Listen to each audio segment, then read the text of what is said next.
Josh Ryan, welcome to the Marketing for Business podcast.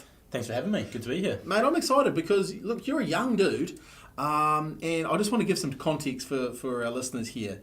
54,000 viewers or followers on Instagram, 67, nearly 68,000 followers on YouTube, and just about to hit 10K on TikTok, man. This is pretty awesome stats, right? Cheers. I want to get to this though, because this is what I love.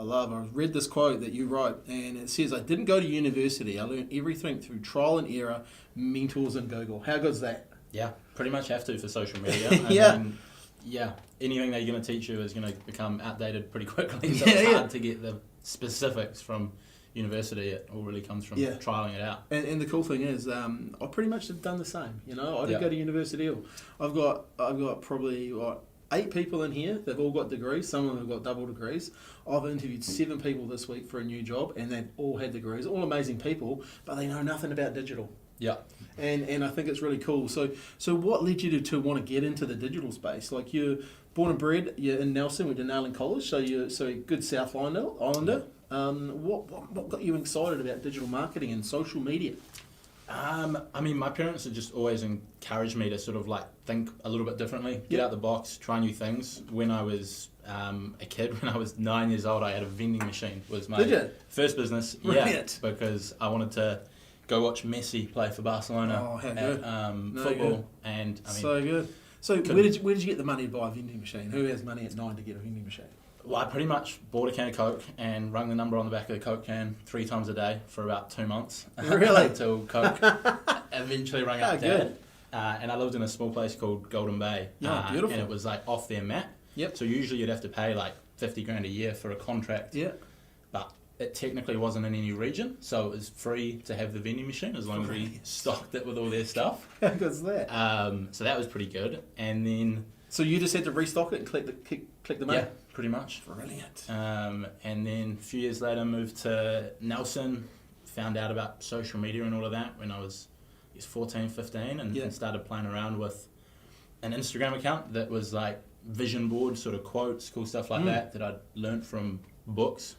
Started reading books like Rich Dad Poor Dad, that sort of stuff there, and chucked it on Instagram. And I thought a good way to grow would be to ask someone with a lot of followers to promote my account. Yep. And so I asked him, and he's like, "Yeah, sure, but it'll be like $50. And I was like, "Wait, hang on a minute." Like, this guy was just posting quotes all day, and he was getting paid like $50 every time he was posting.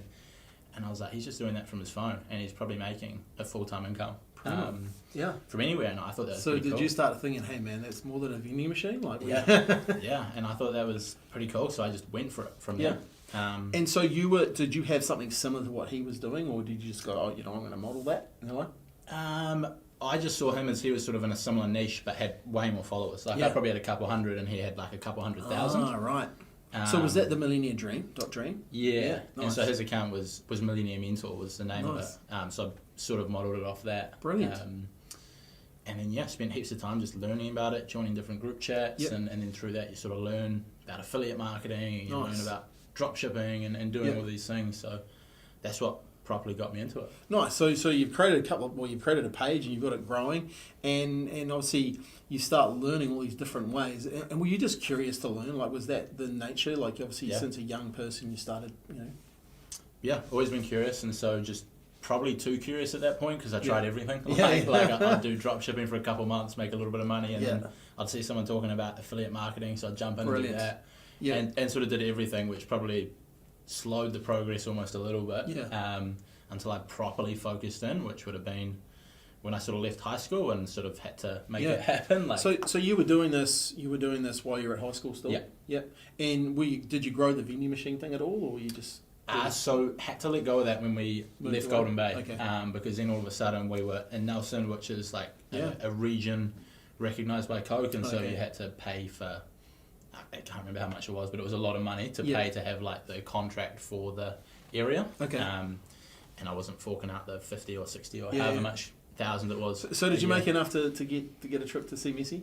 I eventually did. Yeah, nice. That was 18. Oh, good. I went to Spain. Nice. He actually broke his arm like 3 weeks before the game. Oh no! And wasn't going to play. And then like the day before, it like miraculously recovered. So wow, it was pretty cool. that's awesome. I was in Miami a couple of weeks ago, and the first game of Inter Miami was the day I left, and if I'd known, I would have stayed for that, but I didn't. Yeah. And I went trying to get a shirt for my son. Couldn't get it. They were just sold out. It was complete Messi mania over there. Like it's just David Beckham's a smart businessman with what he's done there. It's pretty cool. He's a real inspiration as far as the way he interacts with the fans and stuff like that. Right? Yeah. He's pretty classy individual. Yeah. So. Okay, you're 17, you leave school, and what are your parents going, look, are you starting it? Because I've kind of had this, my dad never knew what I was doing, I've been involved in marketing, and he never really kind of got what I was doing. What are your parents thinking, or what are you having conversations with? I'm leaving school, and I'm going to look after these pages. What are they thinking? I don't think they fully understood what I was doing at the time, but they were sort of always very supportive of that stuff. That's cool. And I'd probably been making a couple $1,000s a month up until that point. So not quite like a full-time income, but sort of getting there. And so I think from that, my sort of plan was that I'd give it a year, and if everything failed, then I could figure something else out and just be a year behind my peers. It's not really a risk. It's not really a risk, is it? I got no mortgage, I got no career progression to worry about, none of that. It's pretty low risk, pretty high potential. So did you start with a bit of a plan of what you were going to do then? Did you see, okay, Instagram's growing here, and thinking, right, this is where I could help business owners with it yet? Were you looking at that far yet, or were you still just developing that page? So that page, I had a few other pages at that point, and had a lot of followers. I probably had close to 1 million followers between them. Wow. And I'd sort of touched on earlier, I'd sort of jumped between a lot of different ways of making money from it. You'd sell promotions, or you could create dropshipping stores selling physical products. And so I realised when I left school I was pretty good at growing, but I didn't really know how to make money off it. So I sort of worked with clients that were the reverse. So they had a business, and they knew what they were up to. Cool. And so all I had to do was help them grow. And then they'll be making lots of money. And so that's probably where the income started growing, was when I started doing that, partnered with. That's cool, right? So you noticed what you were good at. No, you saw your skill was this, and partnered with other people who had a skill, another skill. That's that's a perfect entrepreneurial model, right? Yeah. And I can tell you, business owners are thirsty for someone to come along and help them in this space, right? So that's awesome. So I noticed you started getting invited to go and speak in certain places, and what sort of stuff were you starting to share there?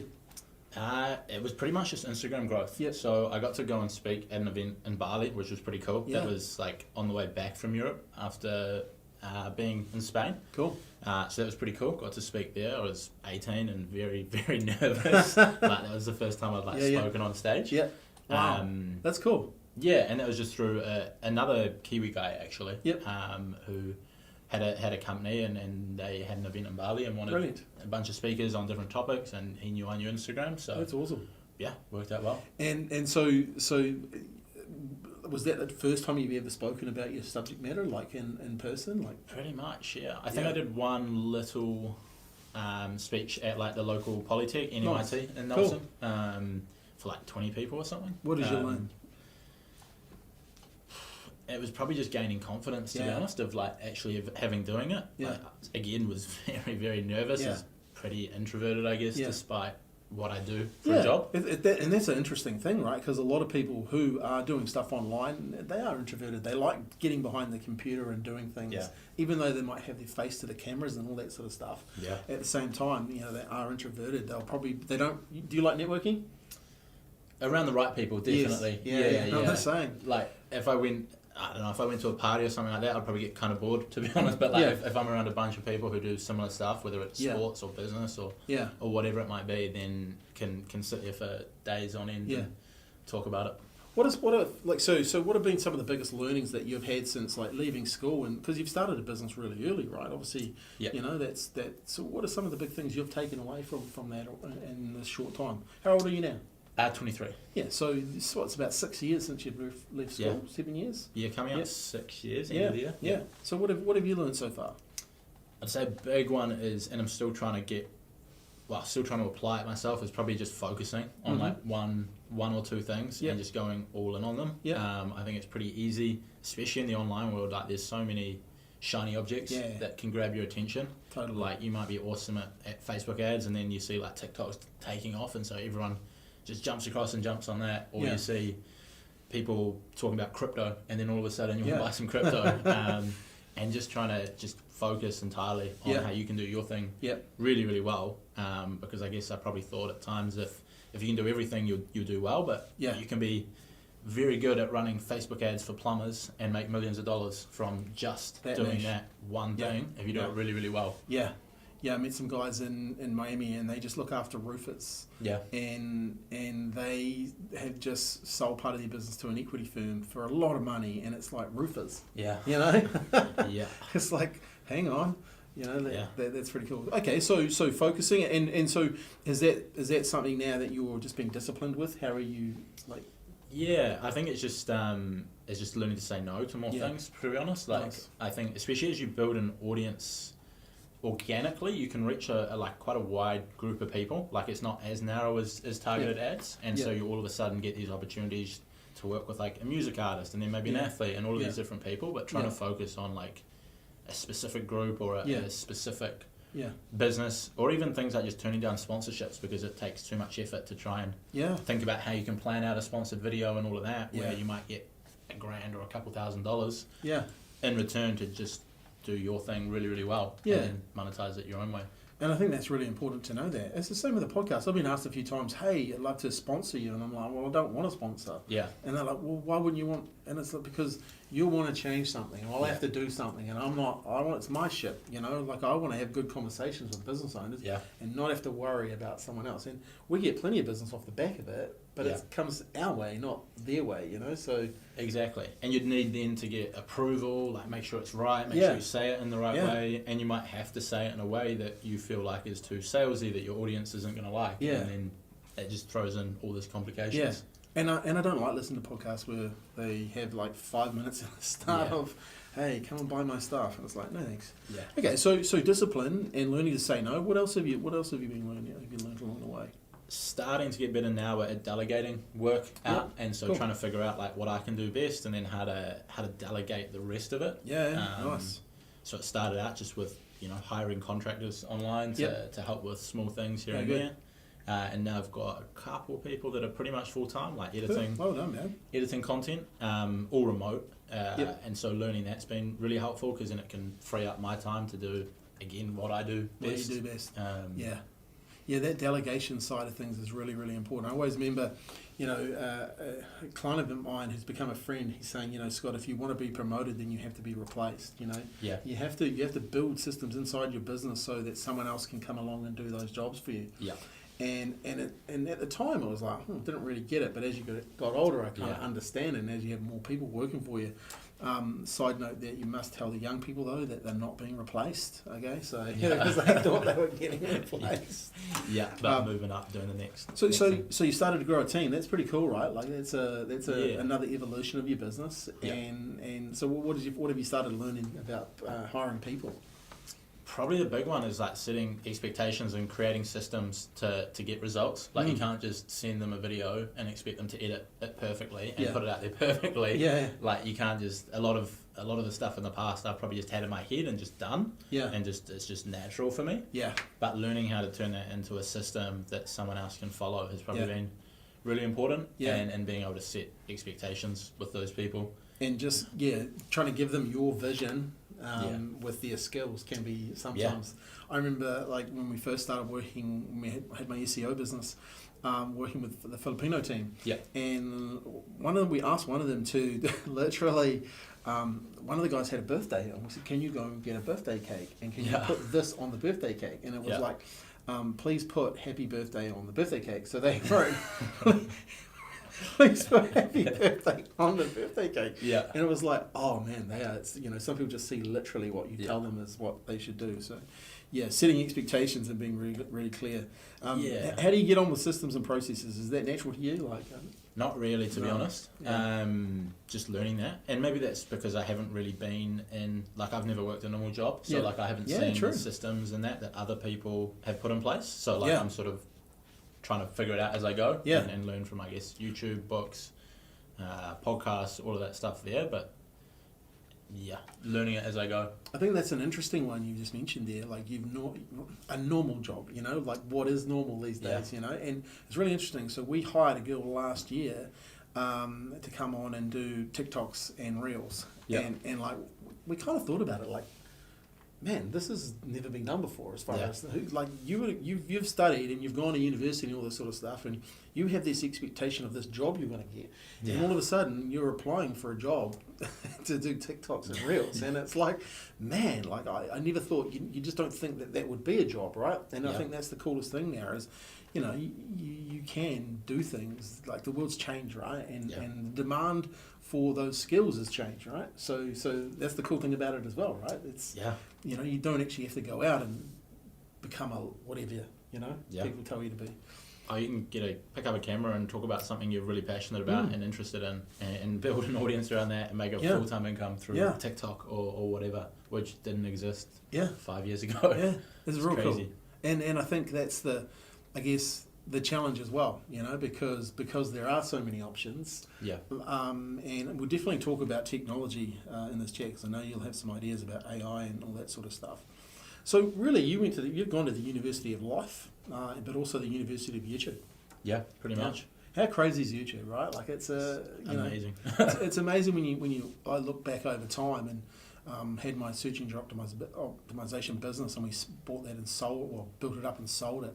We didn't really do too much with YouTube, but what we figured out really early is you could rank video real fast. Yeah. Like it was because Google had it, right? Like Google had it, and they just, you could get in there, and it's definitely evolved over time. I'd love to have a bit more in-depth chat about that, about YouTube with you. But before that, I just want to get into, like, from where do you see marketing for business owners? Like, you're on your profile, you say you're a content marketer. Where do you see marketing right now for bricks and mortar business owners? People that are whacking and cracking, doing their daily stuff. We don't do heaps with brick and mortar at the moment. Okay. A lot of the people we're working with are like entirely online. Okay. Or selling worldwide. Although I think in general, probably a lot of what you guys are doing as well here is just going to be like getting your face in front of your audience and customers more, like that personal branding side of it. Like even if you're a local real estate agent, just getting your face out there, creating some TikToks that might be explaining what's happening in certain areas or what's happening in the market, or giving away some actionable advice and tips so people get a lot of free value from you and learn a lot of stuff. And then when they need to buy a house, like who are they going to go to? Probably the person that they've watched a bunch of tips on how to improve the price of your property, or 3 best restaurants in an area, like these sorts of things. Yeah. So you come quite natural to that though, like a real estate agent that's been doing this for 20 years. They just don't see that. They don't see it as this is what you should do, right? What do you say to those types of people? Like, because I think it's a big thing, like a lot of people are like they're missing a massive opportunity, and I think the opportunity, and you can agree or disagree with me, but the opportunity here is to stay relevant, and I think that's one of their biggest fears. Because if you don't put yourself out there, and you don't put some content out there, and you don't look at the camera, and you don't promote yourself this way, you're going to become irrelevant pretty quickly, right? Like other people can come in and quickly take over your market share. And they're not going to, obviously they're not going to completely take your business, but they are going to get the new business. Yeah. Do you agree? Yeah, definitely. I think the benefit of content is it just allows you to do it quicker. Like if you're in any sort of professional services, whether it's real estate, mortgage advisor, any sort of services, lawyers, I guess you need a high level of trust with people to actually want to work with you. And so you can do that one by one is obviously great. If you meet someone, you get a good result with them. Yeah. They like working with you, they tell their friends. But you could also create one video that can then get 100 views a day for the next year on YouTube, telling people, what to look out for when signing a contract. Yeah. And that gives a lot of value. And then 2 years after someone watched that, they choose to work with you because they're gonna buy a house or they need help with a contract. Yeah. And that video you spent 10 minutes creating for TikTok once, so you spent an hour producing a YouTube video, and then every day it's generating trust consistently for you and your business. You make a good point there, and look, let's just say it's not 100 people a day. Let's say it's 10 people a day. How you know, how often would you want to talk to 10 people a day in business? You know, you'd do that, right? If you want to grow your business, you'd want to talk to 10 people, right? And all of a sudden, and I think this is some of the value that people, and maybe we can talk about this, is the underlying value of creating content is leverage, right? And so it might start with 10. It might start with 10, but then it goes to 20, and then it goes to 30. Yeah. And I know from the advertising world and the marketing world, things always start off slow, but they gain momentum over time. And all of a sudden, you know, those views stack up, but at the same time, it's 10, and you should be grateful for 10. Yeah, exactly. You know? I think it was. I was watching your video the other day, and a guy was talking about a lawyer in Australia, and he started creating videos. Yeah. And his most watched YouTube video was about whether it was legal or not to drive in jandals. In Australia, and people would watch it every day because that was what people were typing in and wanting to know. And I thought that was really interesting, right? Yeah. And you'd like, unless you create that video, you're never going to know that that's going to become the hit, right? And exactly. He gets business from people wanting to know that sort of stuff, right? Yeah, it's powerful. It's so powerful. Like when it comes to my business, if someone's watched my content on YouTube, and then they want to work with me, like I don't have to sell at all. Like it genuinely, like they're already sold on working with me. All I have to do is sort of figure out what they need, if we can help them, and then like tell them the price, and it's pretty much like no one says no realistically, because unless they really can't afford it, like the trust is already there, because they've watched a ton of my content, they've got free stuff that's helped them, and so are they going to choose to pay a little bit more to work with me, or are they going to choose a person they've no idea who it is? Exactly. And I think this is the thing, like, as a business owner, this is the opportunity you have. Yeah. It's kind of like, I always say, look, if the newsreader, I don't watch the news, but if the newsreader come in and sat in, and you're in an airport, and the newsreader came over and sat in that chair, people would be looking at them constantly, right? Because people who watch the news see that person every day. It becomes that effect, right? And the same opportunity you have here with creating your own content, right? People see you and they watch you and they want to consume your content if it's good content. Yeah. You know? I've got a thing around quality versus quantity. I want to talk to you about this. So some people have to see a quantity of content, and then some people only have to see one or two pieces. Yeah. How do you get around, like from a mindset's perspective, how did you get around that at the start? Because you would have created content at the start and there would have been no one watching, right? And so how did you, at a young age, how did you get your mindset around that? Because I know people here will be watching this, will be stuck on this topic. You know, they've created some videos and they want to know why it's not working. Yeah. You know? So how did you get around that? A lot of my early growth on social media accounts was like pages that didn't have my face on it. So they might have been like a travel page or a page that was like motivational quotes or stuff like that.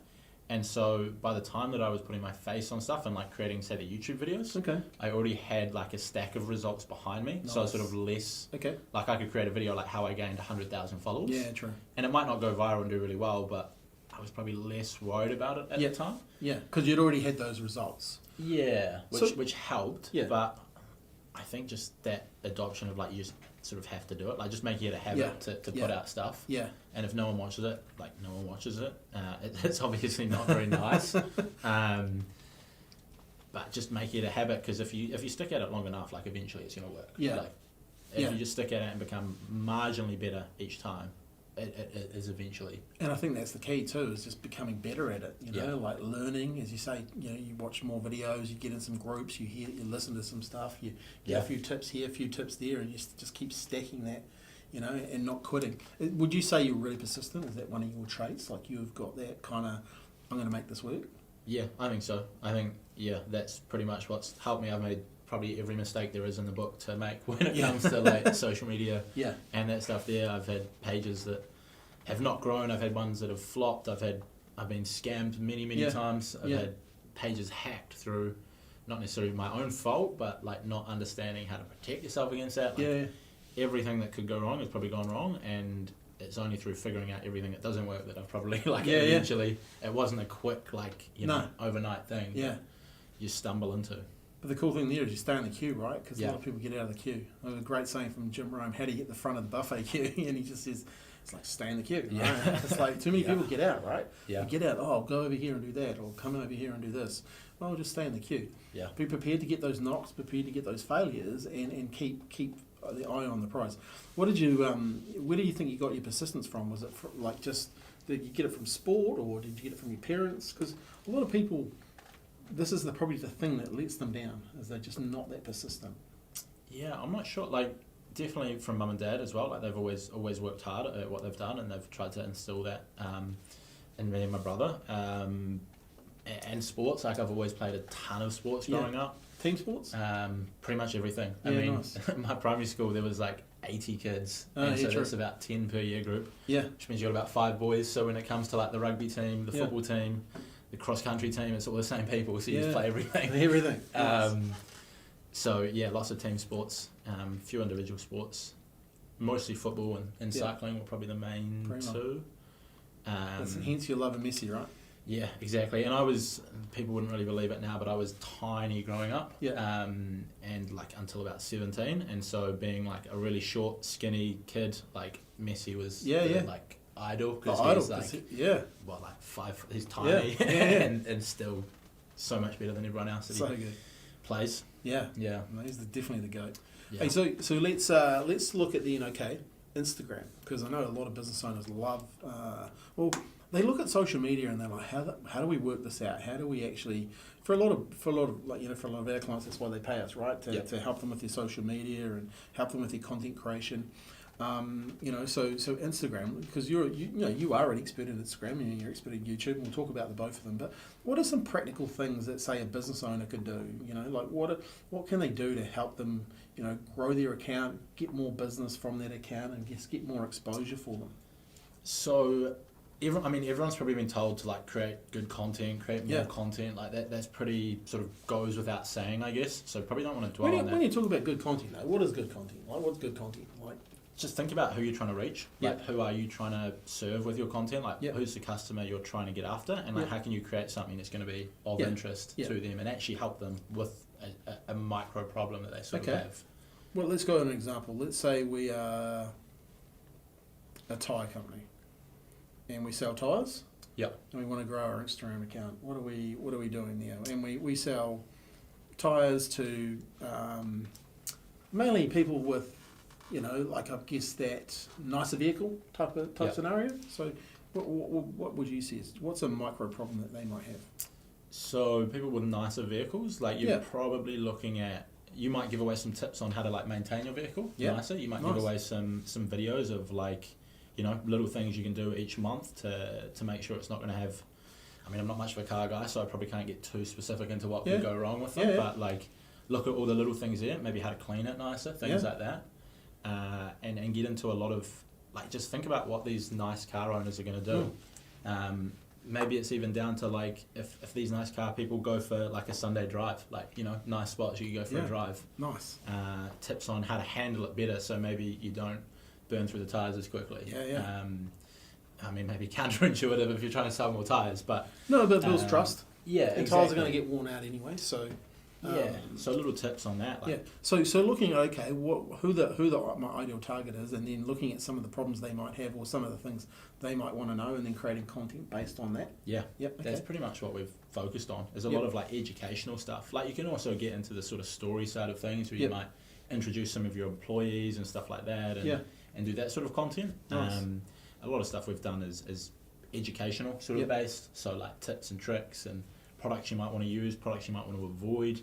Nice. You can go with it both ways, like things you should do, things you shouldn't do. Yeah, nice. You can even do maybe review some different cars that you got that might be of interest, because if someone's really into their cars, they might enjoy watching like a short review of different cars you might have in the shop. Yep. There's a lot of ways you can sort of take that. Yeah. Okay, so that would create good content, right? Yeah. So we've solved that issue. Yeah. Easy. And then the second one, like that you want to do, which is really big, probably specifically Instagram, Facebook, and LinkedIn, is going to be like the community aspect of things. Mm-hmm. So like find other pages that are performing well in your area. Might have absolutely nothing to do with your business, but they might just have, like if you're targeting people here in Christchurch, there might be a page about Christchurch, and you might follow that page, and then when they post stuff, you might just drop a comment on there. Drop a comment in there. Get in front of those people. The person who's posting that content is going to see it, but also their audience is going to see it. Okay, cool. It's just a free way that you can show up in front of all of those people, and then slowly, one by one, build up more of an audience. I saw a good thing the other day. A guy was talking about. He was talking about the was it CPR method? So comment, I think I saw that same push, reel. and reply. Yeah. I thought it was really good. Like, it's real simple, right? So go and comment. Go and spend like 5 minutes, whatever, commenting on people, and then do a post. And then when anyone comes back and replies on yours, make sure you reply, right? I thought it was real, like kind of cool, simple thing to do, right? Yeah. And it's probably something we all don't do enough of, is going commenting on other people's things, right? So I thought it was really easy to understand. Yeah, and if you do a good job of that, like, they're going to reciprocate that for you as well. So like, if you're commenting, you're commenting on a bunch of other pages, some of them are going to then follow your stuff and comment back on yours because they appreciate your support, and that's going to help you within the algorithm when you're getting more and more people comment on your stuff. And it's just all around a great strategy, just building that community. And that works really well, Instagram, Facebook, LinkedIn, especially the likes of LinkedIn as well, because like, if other people comment on your stuff, I don't know LinkedIn that well, but it allows you to reach their audience, same as Facebook. Like, if I comment on the local tyre store's post, like, the people who are friends with me will see that as well. So that tyre store gets more exposure. Yeah, and I think the more you can keep some of those, especially on LinkedIn, if you can keep those posts and those comments going, replying but asking then another question, getting people's opinions and stuff back in really does help it as well. Yeah. It's an interesting one. A lot of these platforms aren't giving you as much reach as they used to, though. Like, I think that's something that, obviously, they're in the business to make money. So I noticed something the other day. You were talking about how the algorithm's changing. How do you keep up with all that sort of knowledge? Like, you must have watched a webinar or a video from one of the founders, or how do you educate yourself there? A lot, like that specific video came from something that the CEO of Instagram put out. But then a lot of it also just comes from trial and error, because some of the stuff that they say, a lot of the time, these social media platforms have to be pretty corporate with the way they put together some of their videos. They have to sort of say some things are a certain way when not really are. They sort of have to, I mean, it's a bit like politicians, like, they sort of have to gloss over and then sort of make it sound good. They can't always admit what's actually happening. So part of it's from that, part of it's from just doing it. But the other thing is, and this is something that I probably say a little bit on some of my platforms, is with those videos, sometimes I try and put them out because the algorithm might only slightly change. But I want to then, like, tell people the actual truth of, like, what's going to help them, because a lot of people will make up stuff like, the algorithm's changed, and if you post like I see it all the time, like, post a 4.7 second video with this trending audio, and these specific hashtags, and it's going to go viral, and that stuff's just not really accurate. Like, I try and just share the fundamentals. Because I always look at that other trending stuff. I go, I don't have time for that. Like, seriously, like, if it's that hard, I'm out. I'm going back to if it's that important to be that viral, So okay, so that's cool. So you actually just sharing from your experience what's working, and getting in there. What else would you? So you've creating good content. You've got good, building your community. And I think a community on social media is important, right? Like, you've definitely, that's one thing I've noticed, like, you've definitely created a really good community. And so on Instagram, I noticed that you do, you post stories, you post reels, but you also do a lot of kind of carousel type posts with some really good content. Has that really helped you over the years grow those accounts? Yeah, the carousel stuff massively outperforms reels on my personal account. Some clients are different where their reels are better. I've got a good designer that makes those carousels, so a lot of the time they'll repurpose my YouTube content, or sometimes look at what I might have said in a podcast or something like that and turn it into that. Or sometimes I'll just write them. That's massively outperformed reels. And so that's, like, probably another good thing for people to think about is everyone sort of hammers home, like, you have to create reels, but you should also look at, like, just experiment different things out. Maybe you write tweets, and that's your best format of creating content, and then you can screenshot those and put them on Instagram. Maybe you're awesome on video, so create reels. Maybe you're an amazing designer, so, like, lean into whatever's working best for you. I still like to, even though the carousels get more reach, I still like to have the reels, because I think when you can get your face on video and people can hear your voice, like the trust levels is just massive. So even though they're not getting a ton of reach, it's good for like nurturing people, which I think is really, really important as well. It's not all about going viral. Let's talk about some of the success stories you've had then with some of your clients. Like, what have you been able to help them achieve? Let's look at Instagram first, because I think that always gives some good context to if you can help other people, you can obviously help yourself, but can you help other people? What sort of some of the things that you're proud of when it comes to working with clients? We helped one, and this was probably like second or third client that we worked with back in 2018 when I just sort of started, and we helped him go from like 50k followers to 500,000 in like 15 months. Wow, that's cool. And it was pretty much all through influencer marketing. And so he's like in the business space. He runs ClickFunnels. I don't know if you've used them before. ClickFunnels. And so we just take his content and we're just reposting it on Russell? a ton. Yeah. Nice, man. On a ton of big accounts. Yep. And just pushing people back to his stuff. Awesome. And so we're just hammering growth, and then they were converting that into sales, because that's what they do. That's what their whole company's based around. Yeah, machines. And so that was a pretty big one. We've had a few cool people that we've worked with that we've helped them sort of do some, not quite to that extent. That was probably definitely the biggest one. Yeah. They had lots to throw at it and wanted to go real aggressive with things. I think the cool thing there though as well is like, you don't actually have to have those massive accounts to get business out of these platforms either, right? Yeah. What's your take on advertising on these platforms? Because obviously, especially like Instagram now, there's more ads. There's and you showed in your video where there might be less spots for content to get seen, right? Because there's more ads. So do you do a mix of that when it comes to the organic and the advertising? It's not something I've done lots of in the past. So like I've done the influencer side of things a lot many years ago. It's not something that I haven't done much influencer work recently, but it is definitely something that starting to learn and lean more into now. Because I think if you can do both, sort of create content that would work well organically, like those educational videos or useful content, and then if you can put ad spend behind it to just speed up those results, which I think is what you guys do with your work. That's we've seen awesome. You get good content, but then you amplify it. Like basically all you're doing is multiplying your assets, and that's a form of leverage. Influencer marketing is really interesting. I saw a guy post something the other day, like he said, influencer marketing is near the end, and he said because we've had celebrity influencers, we've had micro influencers, and now we have nano influencers. And I thought, there's where do you go from after being a nano influencer, right? It's like there's nothing left. What's your take on? Because obviously influencer marketing has worked and still does work. What's your take on influencer marketing? That was a guy in a suit. I feel like we've got the same like reels feed that we're getting pushed to. I think, I don't know, I've always sort of felt the word influence is a little bit interesting. Like, I don't know how I feel about it in some sense. I wouldn't work with like someone that's an influencer for the sake of being an influencer, like that's just sort of like posting about themselves. So in the past when we did a lot of work, we weren't working with like big names, we'd work with like niche based pages.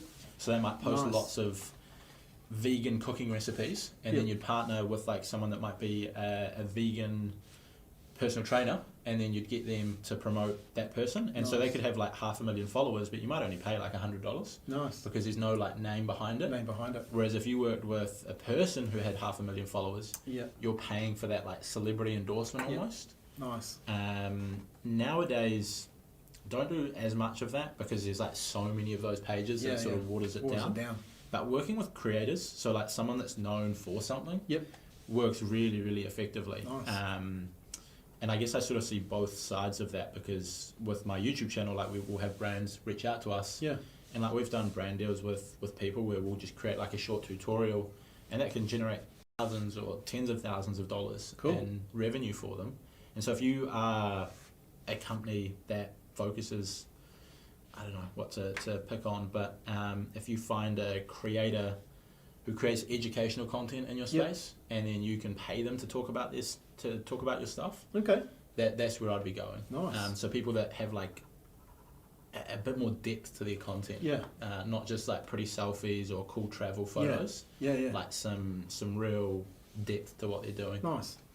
Yeah, look at it, because it is interesting, and we get approached when certain clients will come and say, oh, we want to start using influencers, and we'll go, yeah, cool, okay, let's look at who they're going to use, and we're like, no, you can't, we don't want to, that's not right, and because you start, one thing I've always learned from marketing, and it's because I read like Dan Kennedy and all those guys over there on those books, and Russell, is you got to test and measure, right? Yeah. And whenever we talk about test and measuring to influencers, they're like, they don't want to know about it, right? They don't want to go. They just want to be paid for what they. And it's like, well, hang on, we don't actually know if your reach is there, like, and you can kind of see that maybe that it's not. They got in early, and maybe, So do you see that side of it as well? Yeah, definitely, and because sometimes in those situations you're not paying for the audience, you're almost paying for like this celebrity endorsement. Like, I don't know, if it's like a rugby player that's got 20,000 followers, like maybe 80% of what you're paying them is because they play for the Crusaders, and you can stick that logo on your website, and then maybe 20% is the audience, and if you're trying to do influencer marketing, I don't think that's really the way to go. Like, that's good if you want to have like your celebrity endorsement, but you got to sort of figure out, like, are you trying to get a ton of sales from this person, or are you trying to put someone on your website and say that this person uses your stuff? Is probably what you got to figure out. Because generally they're just going to use it when they're getting paid for it, right? So exactly. Yeah.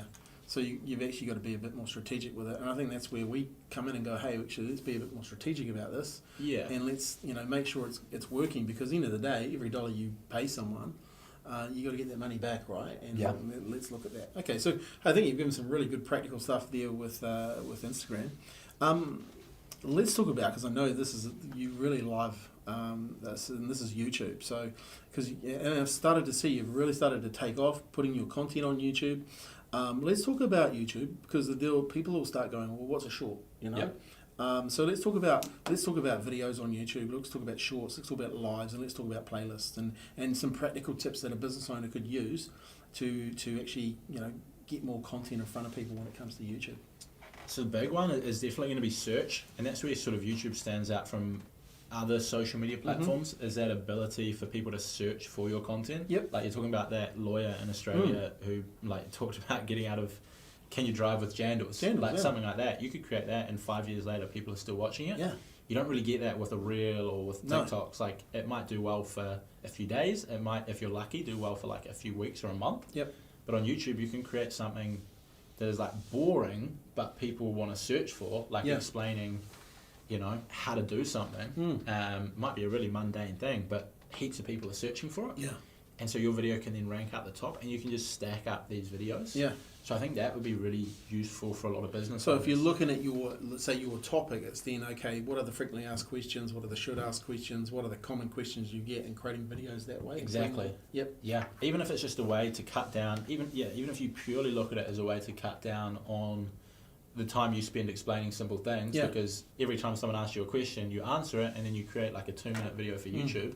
And you post it on YouTube, and the next time someone asks you, you can send them that video, which explains it in depth. And then you have that added benefit of other people who have no clue who you are, who are looking for the same question, and then they stumble across your video, and then they watch that, and then they might watch another one, and then they might watch another one, and then they're 10 minutes in, and they've learned lots of stuff from you, and so when they're going to work with a business in your category, they already know, like, and trust you, which is like the main struggle for a lot of businesses. I was talking to a client the other day about this, and she said she'd been watching these videos, and I thought it was really interesting. And then she goes, "Oh, and then I bought this book, and now I'm doing their seminar." And I was like, "How cool!" Exactly. She was raving about it, right? And I thought it was really, really cool. But that's how the game works, right? Exactly. Once people are interested, you've given them what they want, and then they go further and further and further down. So, what's a short then? Like, so what is that different from just a normal video? Yeah, so the shorts is just essentially YouTube's answer to TikTok and Instagram Reels, where it's your vertical video as opposed to the like horizontal landscape sort of setup that you usually see on YouTube. And so it's just short content, it's anything under 60 seconds. And it's relatively similar to Instagram Reels and TikTok. And what's that ideal for what sort of content would you put there? Is that once again sort of more the insights sort of type content?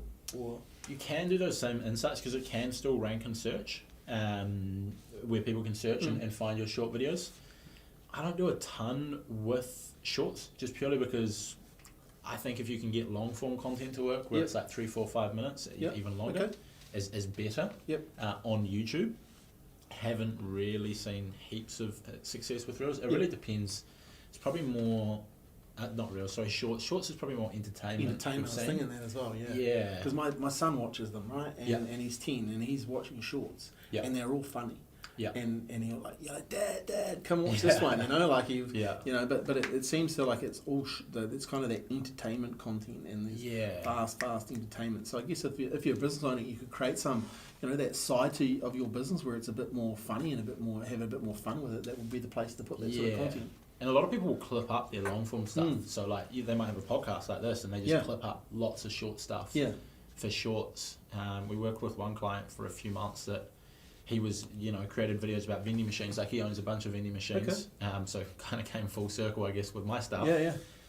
And he did some tips. Yeah, gave him a few. He did some videos that were like educational shorts and they didn't do that well. But if he did like a 30-second video, like pulling up to his vending machine, opening it up, like showing people what's inside, how much money it's made, all of that stuff there. Like he had some of them that had to have like 100 million views. Some of that insight stuff that people really want to know, right? Exactly. And that stuff performs well on other platforms too. But haven't done a ton with shorts yet. It's interesting though. Obviously, these platforms are evolving, right? And like they Google's been around for a long time, right? And like I just see how that's evolved over the years, and obviously then they bought YouTube, and obviously evolving that. It's an interesting space that it does keep evolving, and there's obviously opportunities for business owners. But at the end of the day, you got to be willing to create that content, right? And so, what's some of the things you would say to a business owner to get over that fear of creating content? What are some of the things that you teach people? Because you're putting yourself out there at the end of the day. Like if you're just getting started in it? Yeah, just getting started in it. I mean, it's like just literally just turning the camera on, film some stuff. You don't have to post it if you don't want to, but just like get comfortable with actually speaking to a camera is good. Potentially working with like a coach or an agency like yourselves would be useful as well, because then you've got a bit of accountability. If you're just doing it on your own, like you're not really letting anyone down by not posting. But if you've got someone that's like, I said I'd do it by Friday, so I kind of have to. And that might not even be a coach. It could be an accountability partner, like someone else that might have a completely different business to you, or even just a friend of yours that is like also might not be an entrepreneur, might not have a business, but they might have their own goals, and you're like, I'm going to do this, or else, maybe I have to pay them $50, or something like that, like some sort of accountability to just get out there, keep doing it, and what about, like, let's talk about equipment and stuff. Like, what do you use? Like, you create some pretty cool videos. What do you use as far as equipment these days? Like, what are because a lot of people get stuck on that. Oh, I've got to get this camera and I've got to get that camera, and even a guy today asked me, do you sign waivers for podcasts? And I was like, no, just start recording them. Yeah, exactly. So I mean, I started out on YouTube just literally with my phone, no lighting, no audio. Like it was just there was audio, but just from my phone.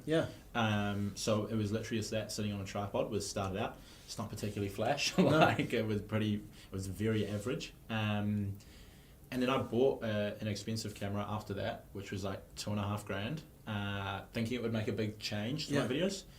And it genuinely did nothing, aside from the fact that when I was recording, I had access to my phone. So if I wanted to show people something on Instagram, I could have it in my hand and say, like, look at this. Classic. But it did very little. And then I went and bought a light, like a softbox light, for $150, and it literally made my videos like 5 times better. Because all of a sudden the lighting was crisp. And so I would say to most people, lighting and audio is going to be way more important than like the quality of your camera. If you can spend $100 on a nice light, or even $50 on a nice light, and then grab a microphone that starting out you might spend $50 on. Literally.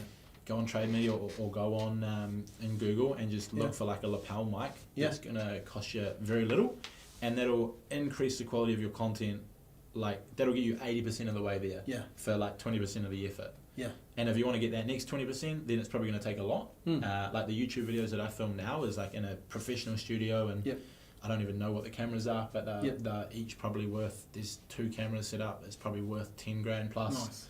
For the 2 of them. So like to get that little bit better, it costs a lot, but you can get most of the way there with a simple light and a simple microphone and shooting with your phone, because 9 times out of 10 you'll get the same quality with your phone as a fancy camera. As long as the lighting's good. As long as the lighting's good. So that's a good takeaway. And like we've got some soft lights here, and it's an interesting one as well, because I've gone and bought all the gear. Probably like yourself, right? And like now we're shooting this on an iPhone and obviously a Z V1, I think it is, or a Z something. And I was looking the other day and I bought out the Kodak ZIA. It was one of the first cameras I ever had. It was like a little flip phone camera, but it was awesome, and the quality was still 1080p. It was still good, but they don't actually have to be that expensive, even And I find the expensive cameras they're hard to use. Like we've got video shoots happening today, and all the guys are using either an iPhone or they are using some expensive cameras, but I guarantee you won't be able to tell that much. It's crazy how kind of that technology's evolved, right? And that's just before you go on to the next one, that's probably another thing that, going back to your previous point of people like not starting or not doing it, is because like they've put all these barriers up of like, I need to have an expensive camera, and then to film it's going to take me a while to set it up, to figure out the settings, all of that. Because if you've just got your phone, it becomes very easy and removes a lot of those barriers to film some content and just get started. Just a point. How do you plan content? Because I think that's a barrier that people get caught in as well. Do you have any ways that you plan content? So I've pretty much always just had it where I've had some sort of notes app, like either Google Docs or on your phone or something like Notion. And just during the week, during the month, whatever, every time an idea for something pops into my head, whether it be something that a client's asked me, like if a client's asked me how to do something, I might just write that down. If I have a result in my business, so if I had a client that did really well one month, you might write down like how this client gained 1,300 followers in a month. And then you might get another one where someone asks you like, how do you create reels on Instagram? And so you're just writing down all these things that people are asking, results you're achieving, maybe things you're learning, maybe something you picked out from a book. And then at the end of the week or the end of the month, when you're ready to record content, you've got like 10, 15, 20 good quality ideas, and you haven't really had to think about it. Like you're just sort of jotting it down as you go. And then you got good stuff ready to go. I like to script my stuff out a little bit more for YouTube. So I'll write down like, what are the key points I'm going to talk about, all of that there. And do you use, because I've watched a couple of your videos, do you use a teleprompter or anything, or you just rely on? As of recently, I've started using one. So the past maybe month, I've used a teleprompter. Up until that, like the 3 years prior, I just have my computer sort of sat in front of me out of frame, and I'll just sort of read my note off that, look up at the camera, but saves a ton of time having a teleprompter because like if I'm going to record a video that's 10 minutes long, it might have taken me 20 to 25 minutes to record it in the past, because you like look down, you think about what you're going to say, you look up, you say it. If you don't remember it, you redo it. But now just reading it off the teleprompter, it might take 12 or 13 minutes to record, so it's like half as much time. And that setup that you got, is that someone else's setup or is that your setup? Or so I'm using someone else's at the moment. It's a nice looking setup too. It's like, it does look cool. Well, because I moved to Auckland earlier this year and I was staying with some family and just didn't really have a spot to set up. And so I actually went on someone's podcast, and then I was like, this is a pretty cool studio. And so they said that they do that. And so I started using them. So how cool is that? Like you can go in now. There's no excuses, right? You can go and find a place. And we were doing this before we put some panels up on the wall, right? We were using someone else's space as well. So there is no real barrier. You can go in and get it done. And I think it cost me about $115 an hour, but if you wanted them to film, it was like $250, which is nothing, right? When you think of the content that you could, get in there and create, it's pretty, it's pretty reasonable for a business. It's part of your business marketing, right? So exactly, and I mean you can film it at home. I think because I'd already been creating a lot of stuff, like if I then filmed it with an average setup, it's like a decrease in what I'm doing. Totally. But if you're paying $200 to go shoot some content for an hour, and you can create, I mean, how many clips would you be able to create in an hour for a client? Planned out well, like you can, lots, 20, easy, if not more, like you just keep them going. Exactly. And so if you've got 20 clips that you're posting across 3 different platforms, like you've got 60 posts and it's an hour and you're paying $200 for the studio. Obviously you've got to pay for editing and that stuff too. But like, but you've got content, and you don't have to worry about that side of things, right? Yeah, you know, which exactly. a lot of people get caught up on. Hey, let's talk about AI, because it's a big thing for a lot of business owners, and as a young person, you must see it and get quite excited. Some people, I think there's two sides of where people see AI landing. Some people are really freaked out about it, and I know some social media companies and that are freaked out about it, and agencies are freaked out about it. I personally sit on there's in the middle. I see great opportunities for leverage, and I see some of the stuff that we're doing and using the tools to really grow our business and grow our clients' business using it. And obviously there's some bad stuff happening back in the background with it as well. But where do you see AI landing, and like even for what you do in the coming years? So I'm probably in a similar position, to be honest. Like I think it definitely could get pretty scary. Like what it will be capable of in a year's time, 5 years time, 10 years time. Like if you look at how quickly it's grown over the past 12 months, and it's only going to increase its speed of development, it could get pretty scary. But there's also not a lot that we can do to really stop that. And so I'm sort of the opinion that figure out like what tools are going to be useful to yourself and your business where you can save time. I think I saw a clip that you posted recently where it was like you were encouraging your employees to learn how they could like save an hour with it. And so those little tasks there is a pretty good way to go about it. Like figure out how you can take a task that you already do. Like for example, adding subtitles to videos. There's now AI tools where you can just plug in those subtitles, or plug in your videos and subtitles come out.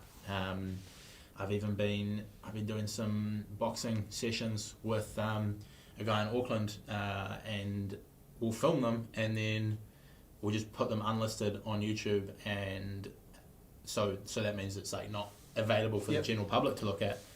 And we just put the link into a tool called Get Munch, and then it'll spit out like 20 reels. So all we have to do is literally just have the phone sitting in the corner whilst we're doing a session, leave it running for 30 minutes, chuck it into this tool, and then he's got like 20, 30 clips that are like, they select the clips, they do all of that. So it saves a ton of time. We've been using that product. There's a couple of other AI products that we've been using, but that Get Munch, I wrote to them actually because it wasn't that good. And when I first used it, and it was because obviously I shot a 16-minute video and put it in. No, it was an 8-minute video, sorry, and they gave me 16 clips, and they were pretty rubbish. They were low coherency. So then I wrote to them and talked to them, or emailed them, and they were like came back to me and said, and that's one thing I've noticed with AI as well. But they came back to me and they said, hey, stick with it. We're just doing an update. And so I think it was like a month later or 3 weeks later, I did, and it was so much better. And then so you can start to see the coherency of the videos are heaps better. You know, the AI is learning, and this is not something I've learnt with AI. You put shit in, shit out, but also the AI learns fast. So go back and train it and use it more and more, and it definitely gets better and better. So that's definitely, I think it's an interesting one, because for me, I'm all about, okay, how do we use it to save time? And we actually, at the moment, we've got a thing going where people in the team, if you can document and save an hour, we'll put $500 into the Christmas fund, right? Bonus fund. So people are focused on, the teams are focused on how do we use it to save time. And little things come up, like we go and take photo shoots today, right? So we use an AI now to sort through those photos. We don't go through them individually ourselves and look at them. The AI does it, and that saves time. Like it's 2 hours normally. Now it's down to seconds. So I think that's and I think for business owners, if anything, you need to start having that conversation about it. And I guess that's my big message, because you need to have the conversations about it, because it's happening whether you like it or not. Exactly. So you're either going to get massively left behind, or you join the party and get involved. I can't remember who said the quote. It was someone it was maybe Alex Hormozy or Naval Ravikant or someone like that. And they essentially were saying like, AI will not replace you, but someone using AI will. So like, you're not going to get replaced by just AI doing everything. But the photographer, like you say, that uses AI to sort through all of those photos, has now all of a sudden got 2 hours free that the person who doesn't have. And then maybe they use some sort of AI tool to like help edit it a little bit quicker. And so all of a sudden they went from doing an hour photo shoot in the morning and spending all day sorting and editing photos. Now they might be able to do 6 hour long photo sessions and AI does everything else. Yeah. And if you're doing 6 times as many sessions as your competitor, like it's gonna be a pretty big difference. I think that's the exciting part, and I kind of had a back and two forward, like when I'm doing a lunch and learn argument with someone about it, and it's like, seriously, the AI will learn how you want to order, how you want to edit. You know, you and the AI will work together on this. Yeah. And you'll create a better product. And my videographer, he was like, Scott, this is so amazing. Yeah. But this one person couldn't really get it. They didn't really understand that this is working together. It's not just AI, but it's the human intelligence as well to create the super intelligence. And I think that's if you can just open your mindset to that, you're going to go a long way with using AI. Any other thoughts on AI?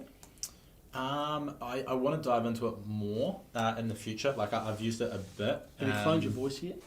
Nah, I haven't, but I have seen people that have done that, and they're creating reels that like looks like their face and sounds like their voice. Some crazy stuff happening there. That stuff's pretty scary. We've pretty much just been using the basics of like video editing tools, so like Get Munch, another one, Submagic. Submagic's nice. Opus Pro or something. That one was okay, but that one was kind of weird because like Get Munch would take like a 15-second clip from your video, but Opus Pro would take like a 2-second clip, add in another 2-second clip, and so it was like almost merging content together, which in some ways, if it paid off, worked really, really well, but more often than not, it just came out really out of context. But all these like keywords in it. And then just like the basics of ChatGPT and so on to even just come up with content ideas. And like you were saying with Get Munch, like you sort of use it and then you pick through what's good. And you tell them like this is the good stuff and you do more of that. Same with ChatGPT, like you can, maybe you ask it, maybe the tyre store, you say you're a tyre store, what's like 50 pieces of content I can create? And maybe half of them are awful and it's like, but you've just got 25 that are great. That you can use, right? And it took you 30 seconds to do. Totally. So working together, you know, I think it's, I started saying it's you, the AI created as your assistant, right? Think of it as your assistant. You know, how would you treat an assistant that's going to work 24/7 for you, right? Like that, it's there for you. Hey, this has been a great chat. I just wanted a couple of things. You owned a quote, a Facebook, Instagram group. What's your favourite quote? Do you have a favourite quote that you live by? Not really. Maybe if I had a bit of thinking about it, but nothing off the top of my head. What about books? Really? You mentioned Rich Dad Poor Dad. Rich Dad Poor Dad is like a good one on the fundamentals, although I probably wouldn't listen to anything he says nowadays because he's sort of one of those guys who's been like the last 6 years he's told everyone. Crash. And so like eventually he's going to be right. Yeah, exactly. But I don't know, I was reading a book on the plane here this morning, which I've probably read about 10-15 times, and that's The Almanac of Naval Ravikant. Okay. That's probably one of the best books out there. Nice. And then anything Alex Hormozi. So I think he's about to drop his second book. He's got $100 million offers. I think $100 million leads is coming out. Probably by the time this podcast is out. Yeah. His stuff's awesome. So those two are pretty good. What do you like about Alex's stuff? What's your biggest learning from him? I think he's just really analytical with his stuff. Like he doesn't bring a lot of like preconceived ideas into what he's thinking. Like he doesn't think like this is how it's always been done, so that's how it should be done. He seems to come at everything with a really fresh approach and sort of just tries everything and then is like, this works well, so let's double down. And he probably calls you out on a lot of stuff as well. Half the time I'm watching stuff and he's like, why aren't you doing this and why aren't you doing this better? And it's like, he posted a YouTube video the other day and he was sort of telling people like, again, instead of trying to do all of these different things, like what if you just picked the one thing that you did well and made it better? Like you followed up with people quicker, you made them a better offer, you got them better results, and you just, like, why aren't you just doing the basics really, really well? Instead of like trying to do all these different things. That's one thing I learned in Miami, and when you see these guys who had sold this business, and everyone kept asking me a question about it, and he said, like, just go into such and such, like the group that we're in, go to access such and such, and he goes, start at the top and go to the bottom and do the basics. And I watched that video from Alex as well, and I love what he talked about was better. It's all about being better. It's not about new, it's about better. And I think that's a really good takeaway for any business owner, especially online though, because you see so many opportunities, you see so many things you could be doing, right? And it's actually, okay, well, what about just being better? You know, what are we not maximising right now, And that's one of the reasons we're just about to hire for a new position, is actually just to do some of those basics really well. Like we've got so far and we're going really well, but what if we just came back a bit and just did all these other basics even better? Exactly. So yeah, it's an interesting time. I really like his first book. I think that, but I love his promotion from this book. Yeah, like, he's gone hard. He's gone hard. Like he's really, there's lessons just in the way he's promoting, right? Yeah, and even with that, like doing the basics, there's that what is it, Bruce Lee or someone that's like, you're not fearing the person who's done 1,000 punches once, but the person that's done 1,000 times. Yeah. Even if like bringing it back to football, like Messi, he's not doing all these fancy tricks. He just can do what he does really well. He's not doing all these step overs. He's not doing all these crazy flicks. He can just dribble with the ball really well. He just keeps it by his foot. He just does the simple stuff exceptionally well. And that's I guess for business owners, when it comes to marketing their business, there's some things that they will already have working. Yeah. That they've stopped doing. Yeah. And that's one thing we find all the time. It's like, I was talking to a guy the other day, and that's one of his strategy sessions, and he mentioned a podcast, and he'd stopped promoting it. And I was like, dude, you're like, this is an industry podcast. Yeah. You want more people from the industry to deal with you. Like, start getting that out again, right? Yeah. Start spending some money promoting. Like, he'd done 12 of them, and they were really good as far as the people he'd had on. Yeah. And for me, it was kind of a no-brainer. But I guess for some people, and you must get this all the time when they come to you. You because you've been doing this 24/7 for 7, 8, 9 years. Yeah. You see things naturally that they're not doing. Yeah. So I'm going to finish this. Give me 5 things that you see that business owners aren't doing with their social media that they should be doing. All right. I mean, the first one is literally, like you're saying, like just putting up content. Like too many of them just aren't doing it, or they aren't doing it consistently enough. The second one is probably focusing on the people you're trying to reach instead of like yourself. Mm-hmm. So like, how can you create stuff that's going to be useful for the people you want to reach? Like if your social media is like a passion project, then it's cool to like sort of do what you like or what makes you happy, and you don't want to do stuff that makes you miserable, but you do want to focus on like what's going to serve the people I'm trying to reach if it is a business that you're trying to do. Mm-hmm. Third one is probably, and maybe this is counterintuitive for some stuff I've said, but like not going too deep on the hacks side of things. Yep. Like just like I see so many people that get so caught up on like trying to use the perfect hashtag in their post and trying to have like the perfect minute of the day to post their content. Whereas if you sort of did that stuff like like you sort of figure out if you post in the afternoons it's best, and if you use a handful of hashtags that are relevant to your stuff, it takes you 2-3 minutes to think of. Yeah. And then just get out good stuff. Do you reckon overthinking it? Getting out more volume helps rather than just like, because you do hear like, you got to have this hack, or you hear a hack, it's got to be this hashtag, and you got to post in this time, and just getting more volume out. The more volume you can do, assuming the quality of it doesn't drop, is best. I'd probably say another tip is like what's this, fourth, I guess? 4, would be to put majority of your focus onto one platform and try and, because like to get momentum on any platform takes a bit of time and a bit of effort. Yeah. Like we find if you focus on one platform, it probably still takes you like 2 to 3 months organically to get results. Yep. And so if you're splitting that attention over 4 or 5 platforms, it's going to take a while. If you really hammer one, build a bit of an audience, and then you start like adding the next ones in, can be quite useful. Yep. Or maybe you focus on one and you're still chucking content up on the others, but like you're focusing on really learning how Instagram works, or YouTube, or TikTok, or whatever. You'll get quicker results. Nice.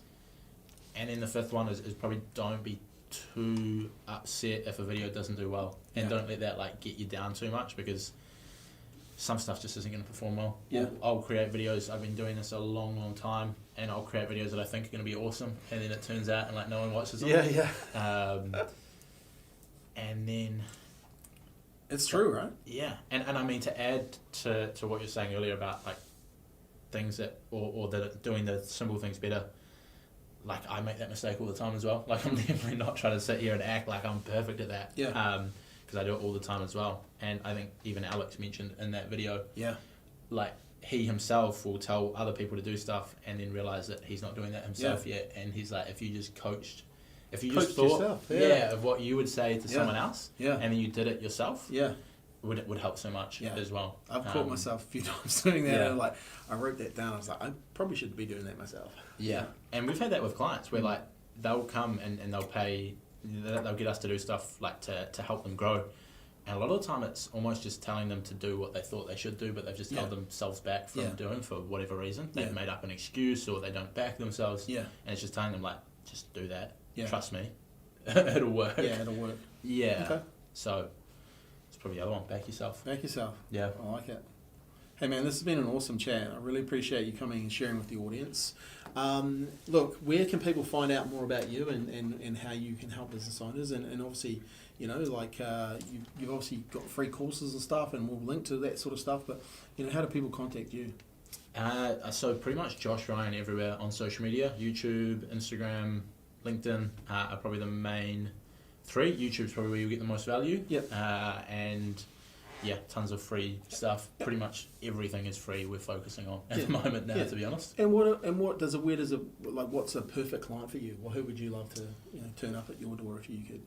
Typically, we work with anything like educational in the sort of service/consulting space. Okay. So we actually work with a few other marketing agencies and help them with getting clients. We work with a few consultants, a few coaches. Even like investment professionals that are trying to, anything sort of in that B2B a lot of the time that can create educational stuff. We don't work with like a lot of, say, like e-commerce businesses that might have physical products or not many local businesses because it's not as good for organic. You probably want more ads as you guys have seen. But yeah. Awesome. All right, hey Josh, I really appreciate you coming in and spending some time with us. It's been great chatting to you. We've learned a lot here today, and I know the viewers and listeners will as well. So appreciate your time. Thanks for listening. We've got some great episodes coming up as well, but do Josh a follow. Go follow him. You'll learn a lot. He's a young kid, but I can tell you what, I've been doing sales and marketing now for 25 years, and look, I've got a lot of grey here to know I've got a bit of experience in this game, and I know a lot of young people doing some stuff online, but this kid's the real deal. So make sure you go follow him and learn from him, dig into some of his free stuff, and then give him a call and do some business with him. All right, guys, thanks for your time. Have a great day. Cheers for having me.